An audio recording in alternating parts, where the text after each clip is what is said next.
In the days since the United States and Israel launched a military operation against Iran, the media has been misleading us. In obituaries of Iran's supreme leader, they left out basics like the American deaths he's responsible for. And in how they described Iran's terrorist operations, news giants showed bias in favor of the brutal Islamist regime. It's wild. Ahead, I'll point out language they used that proves how deep this bias runs. Also, big media could have made military action less likely, or at least weakened Iran's ability to respond militarily if it had done its job of exposing Iran and holding it accountable. Instead, as protesters were being slaughtered in recent months, the media buried the story. I ran a new check to see how much or how little coverage big news agencies were giving these brave folks as tens of thousands were being killed. The record is abysmal. I'll share those numbers with you coming up. It gets even worse. The world's largest news broadcaster sent its top international correspondent to Iran to do propaganda for the regime just a couple weeks ago. Yes, really. It's the opposite of journalism, the opposite of pursuing and reporting the truth, the opposite of what we all need. This story ties into another big story here at home that sounds totally unrelated. When you hear me say this, you might be like, huh? The story is a big media merger. It involves CBS, CNN, and concerns about pro-Trump bias taking over the news. The same people freaking out about the possibility of that happening don't care at all about the existing bias and journalistic failures right now. The problem is not left versus right. It's truth versus lies. The solution is here, getting you the two ingredients of truth: facts plus context, showing billion-dollar news giants that they stand corrected.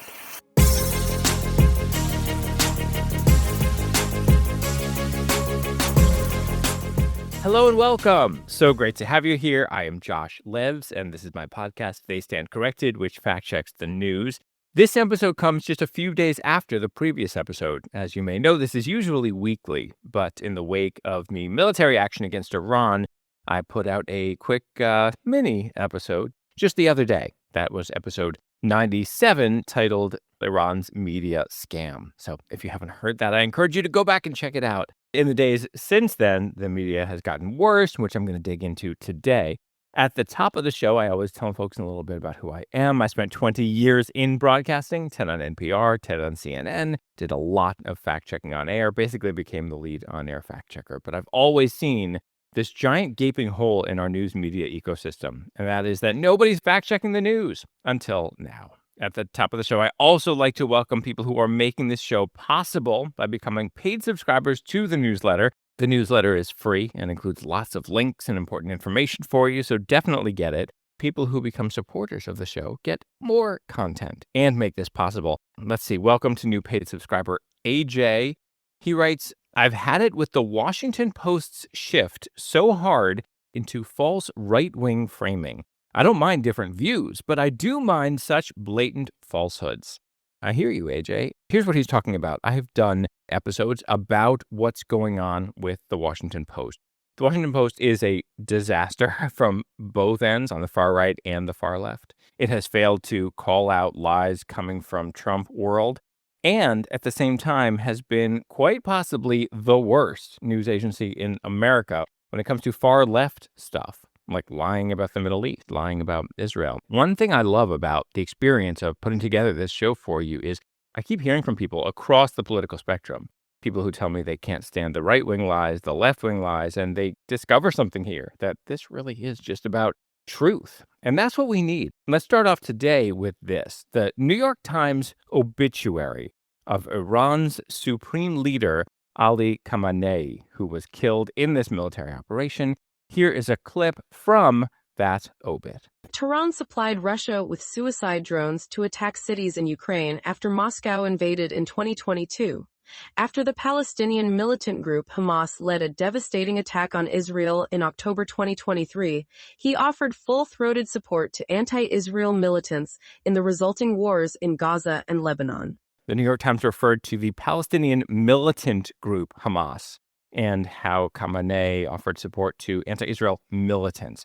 Notice that they do not call the group terrorists, even though they are terrorists by definition. And they're proud of it, by the way. They talk about how they're going to create terror across populations. These groups purposely target civilians in order to terrorize people to achieve their aim of establishing Islamist control over an entire region. Anyway, later in this same obit, this. In 2014, after a large swath of Iraq was captured by the Islamic State, a Sunni jihadist group, Iran-backed militias, helped defeat the terrorist group. Suddenly, they can say terrorist group for ISIS.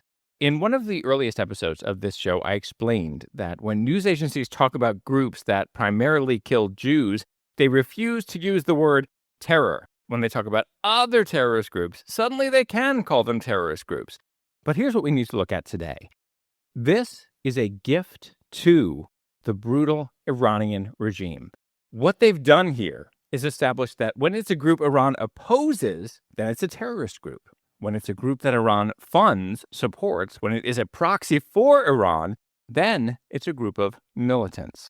It's not just the New York Times that did this. CNN did the exact same thing. In their obituary of Ayatollah Ali Khamanei, they called ISIS, the Islamic State, a terrorist group, but not Hamas. Where does this whole way of thinking come from? In order to do journalism, to really look at truth, we have to sometimes think like a rational alien. So an alien lands on Earth and looks at what humanity is doing. What would that alien see?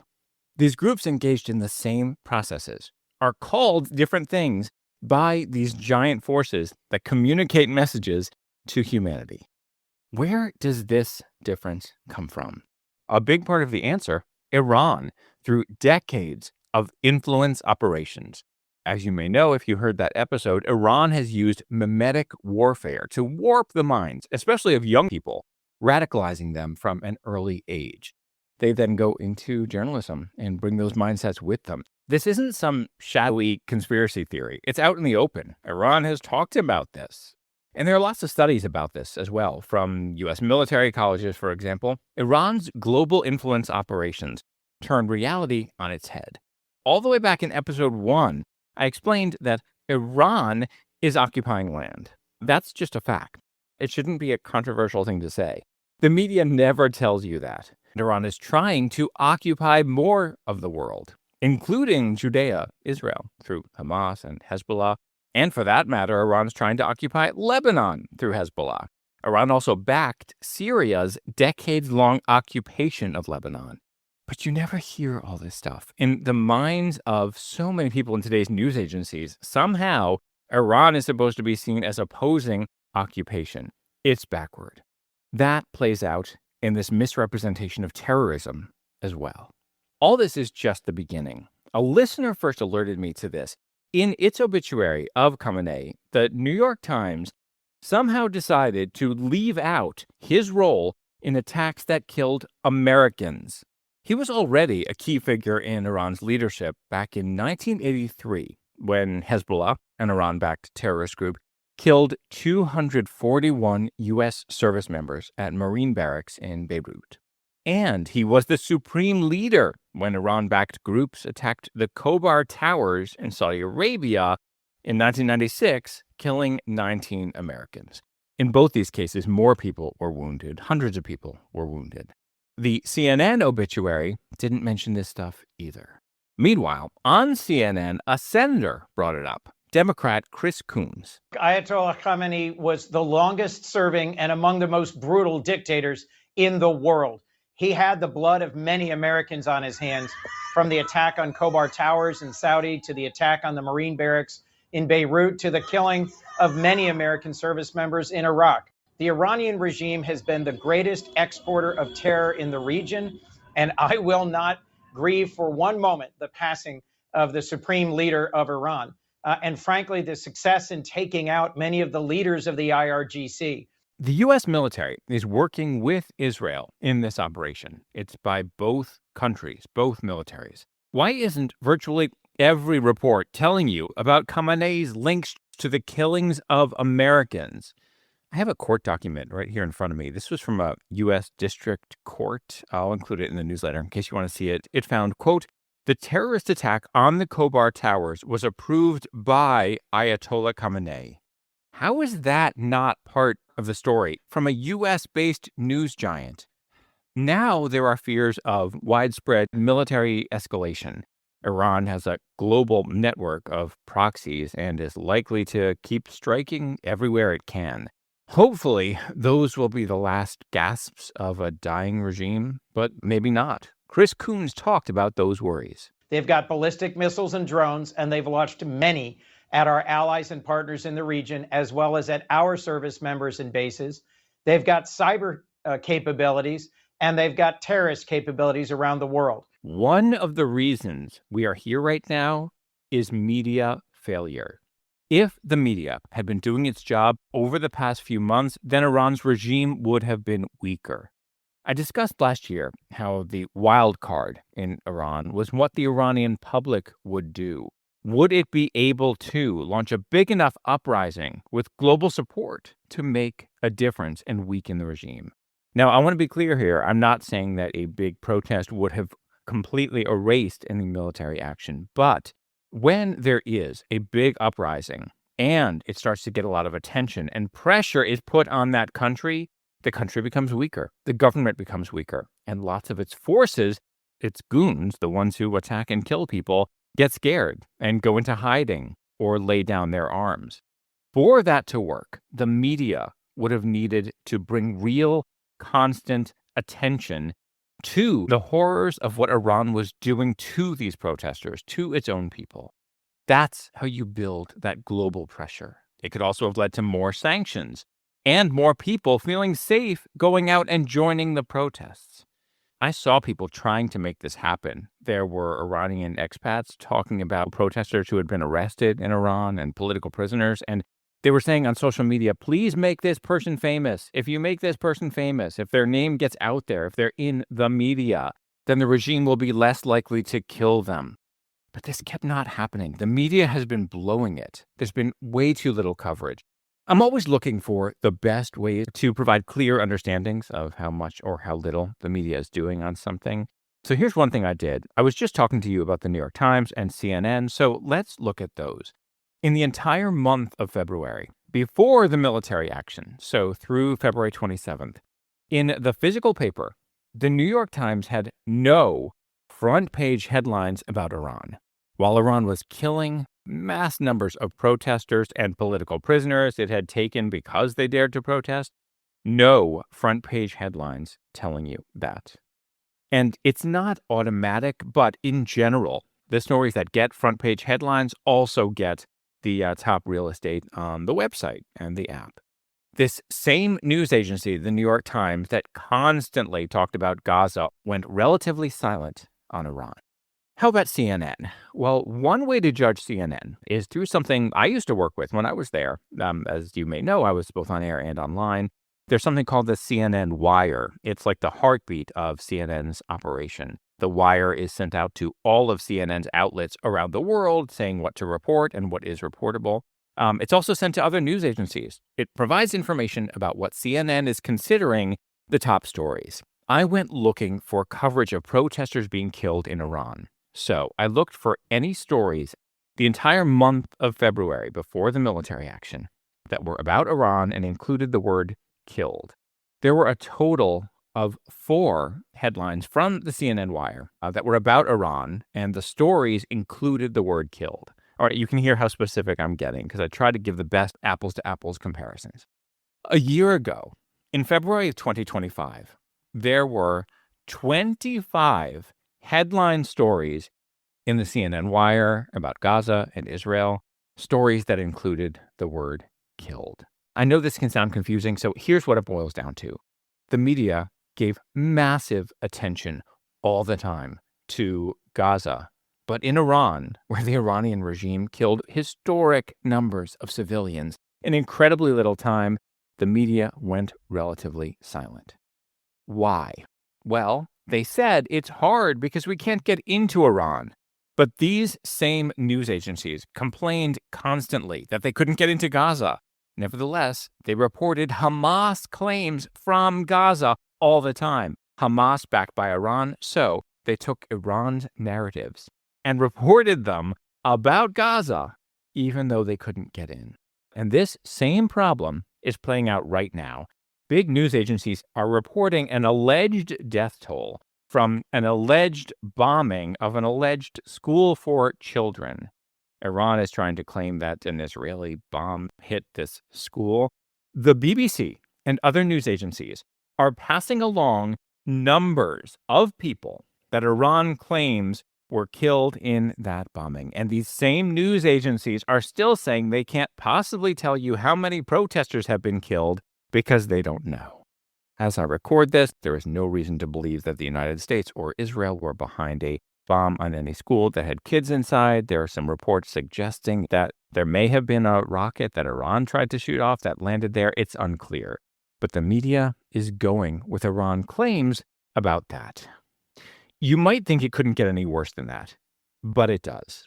The BBC went to Iran a couple of weeks ago at the invitation of the Iranian government to do propaganda for them. People coming out here in Tehran and in cities and towns across this country to show their support for the Islamic Republic and the revolution, now 47 years old. It's a public holiday today, and here in Tehran, it feels like a family festival. That's the BBC's chief international correspondent, Lise Doucet, in Tehran, broadcasting to the world what the regime wanted the world to see.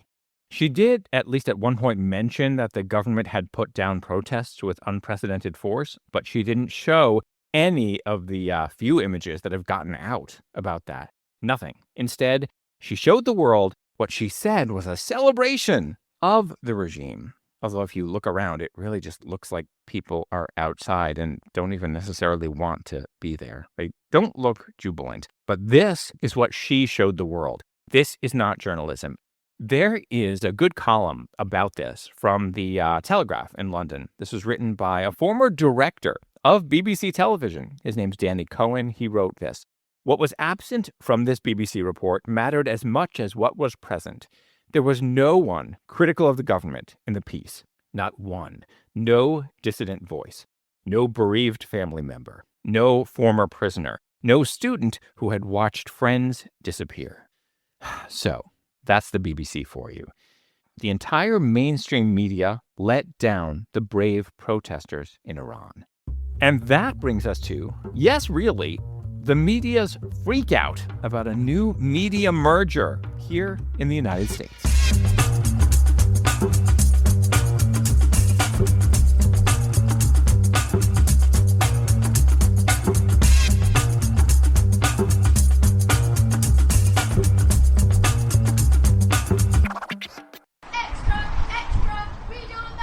News used to spread like this. But in this era, it comes at us from all directions all day long. Some breaking news. Officials are investigating. Breaking news. More updates coming soon. And so many people are weighing in with opinions and theories, spewing uninformed nonsense all around us. It's like we're caught in this cacophony of noise. Big media is a big part of the problem. They're getting more desperate to be heard in all that noise and setting aside journalism to say, hey, pay attention to us over here. Humans are not designed to be overwhelmed with information like this. It's mentally unhealthy. This show aims to end that. I think of it like coming along with a triangle and saying, let's all take a deep breath and focus on truth. For this block of time, all that noise is gone.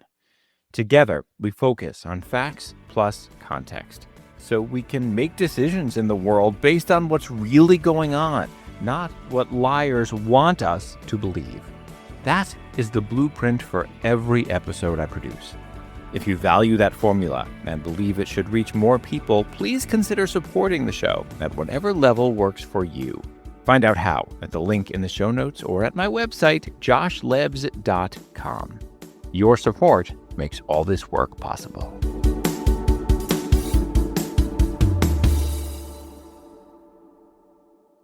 Amid everything in Iran, there's been a big story here involving a media merger. The company that recently took over CBS now seems poised to take over Warner Brothers Discovery as well, which includes CNN. Ever since Paramount's new owners, Skydance, came into the picture, the media has been insisting that journalism is in danger and news giants are going to be ruined by pro-Trump leaders.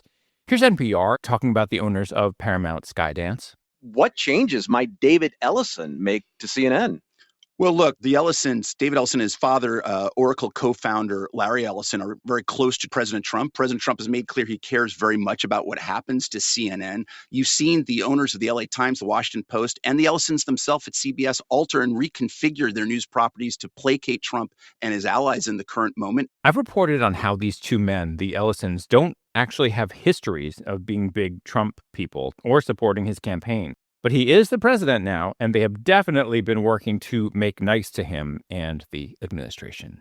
The media has been freaking out about CBS as though it's being destroyed, and as I've reported here, so far that has not happened.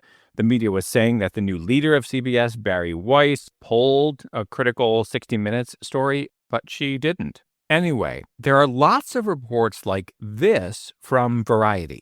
CNN staffers fear Warner Brothers' Paramount deal will hurt their journalism and network's financial health. That's the headline. Here's a line from the story describing how people in CNN are worried about facing a similar shift to what they say is happening at CBS. CNN employees fear the deal will bring more of the same to their own independent news gathering. As though their current news gathering reflects so much independent thought.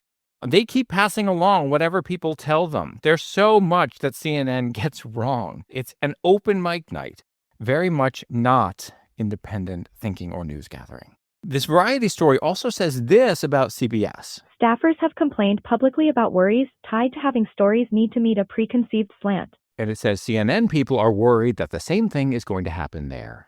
Yes, CNN people are oh so worried about slant.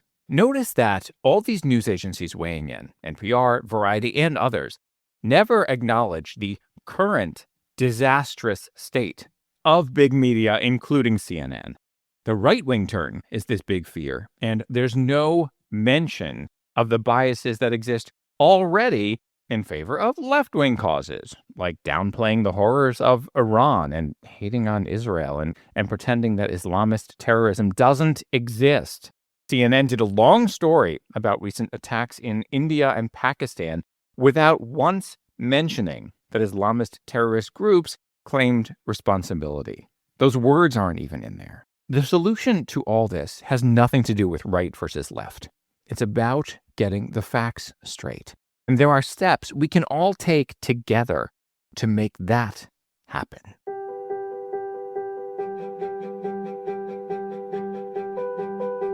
And now I'm pleased to introduce our speaker today, Josh Levs. We are blessed to be able to have a speaker this evening who speaks with a lot of heart. An outstanding author, a principled and groundbreaking journalist, a really engaging speaker and thinker. Broadcaster, journalist, and host of They Stand Corrected, the podcast fact-checking the news. Thank goodness. Josh spent 20 years reporting for NPR and CNN, where he developed unique expertise on nonpartisan fact-checking. He has been called Truth Seeker in Chief. Josh has won multiple Peabody Awards, Murrow Awards, and awards from the AP, from the Society of Professional Journalists, the National Association of Black Journalists, and more. His book, All In, was published by HarperCollins and won the Nautilus Gold Award for promoting positive social change. He has spoken to the United Nations, Congress, Google. And of course, I think is very cool, won a debate at Oxford. He launched his podcast and newsletter called They Stand Corrected to provide listeners with the truth in a world of disinformation. Clearly, he is a much-needed voice during these crazy times. It's my pleasure to introduce Josh Levs to you today. Please welcome. Please join me in welcoming Josh Levs.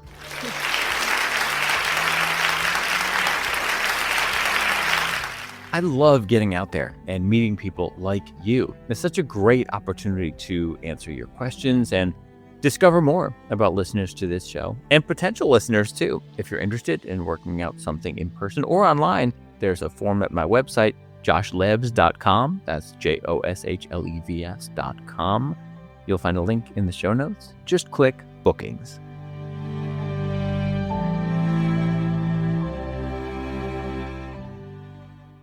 I didn't want to overwhelm you at the top, but the journalistic fiascos embodied by the obits of Khamenei are even worse than I said earlier. They left out some of the most horrific treatment of girls and women by the regime that this supreme leader has been in charge of.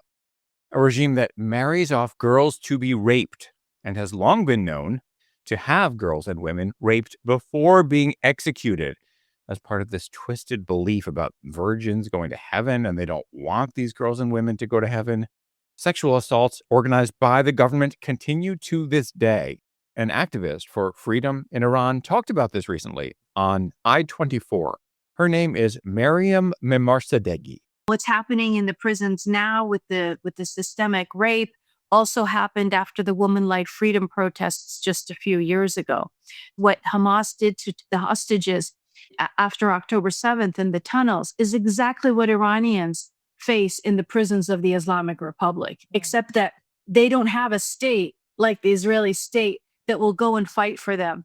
Iranians live alongside the same people who have massacred and tortured them and have done so for 47 years. It's not just the New York Times and CNN obits that failed to address this. The Washington Post did as well, and it used the word avuncular to describe this guy, which is a reference to someone who seems like an uncle.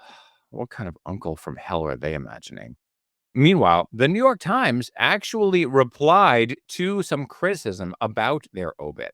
The paper's PR team wrote, "The Times obituaries report and reflect lives in full, illuminating why, in our judgment, they were significant. We fairly and accurately include the newsworthy details of each life and death and don't treat them dishonestly." That's a lie. They obviously did not reflect Khamenei's life in full and were not fair or accurate and left out basic, obviously newsworthy details. Meanwhile, there are reports now from people in the Middle East that a hospital serving mostly Arab people in Eastern Jerusalem, so these are people the media refers to as Palestinian, has been hit by shrapnel from an Iranian missile. We don't know all the details, but let's talk about what you're not hearing. You are not hearing breaking news updates about this from all the news giants in the world. News agencies that rushed to claim Israel had bombed a hospital in Gaza, which turned out to be false, that was in late 2023, are not rushing to say anything at all about this. When I searched for news from big media about a hospital being hit in this ongoing war, what came up were claims from Iran about a hospital being hit there. I've been hearing from a lot of people in recent days asking, how can we get out the truth? How can we stop this craziness in the media? Well, you can tell the heads of news giants to fix their operations. In the newsletter, I have email addresses and instructions for what to write them. Even more importantly, share this show. Tell everyone about it. Rate and review it on the podcast apps. An announcement for you, the 100th episode is coming up, and you can be heard in it. Actually, you can also be heard in the episodes that will follow it. Listeners are invited to submit audio recordings celebrating the 100th episode. If you are interested, then get in touch right away. There are two great ways to reach me. The best is through the newsletter, and the second is through a form at my website. Those are also the ways to share your questions, your feedback, links you want me to fact check. I see every message.